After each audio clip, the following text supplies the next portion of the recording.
motion yung napag-usapan kahapon. Opo. Yung motion to dismiss na yung original motion, yun ang kinontra ko kasi wala sa aming rules.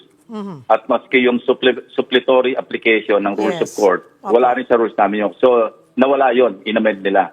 Nung inamend, ang ginawa, motion to archive.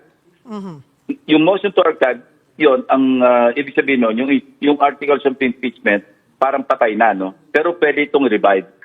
Pwedeng ma-resuscitate. Kaya lang, kailangan mayroong mag-motion pa muli at pagdidebate yun ulit kung i-revive ba o hindi.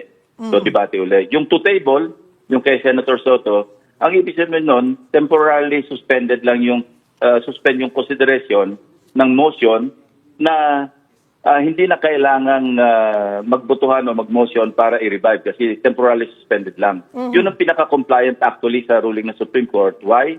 Because meron pang motion for reconsideration. Ginagalang namin yung ruling ng Supreme Court. Huwag kaming gumalaw hanggang hindi na pa nagiging pinal ang decision ng Supreme Court. So yun, bumoto ako ng yes.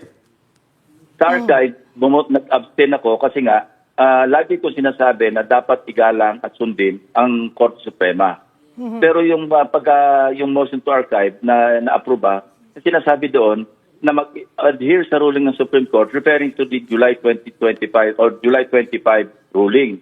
Teka muna, paano kung dumating ang panahon na halimbawa yung Supreme Court dahil sa MR, ni-reverse na lang sarili at sinabing pwede yung Senado na mag-proceed na mag-trial. So kung naka-archive ito, hindi ito automatic na i-revive at kami magiging impeachment court at magsa-try. Kasi kailangan pambunutin yon sa pamamagitan ng isang bagong motion na i-revive at magdidebate na naman kami, magbobotohan kung amin bang i-revive talaga o hindi. What if, in spite of the Supreme Court final ruling, final decision, mayorya yung nanaig at sinasabing wag na nating i-revive, hayaan na natin sa archive.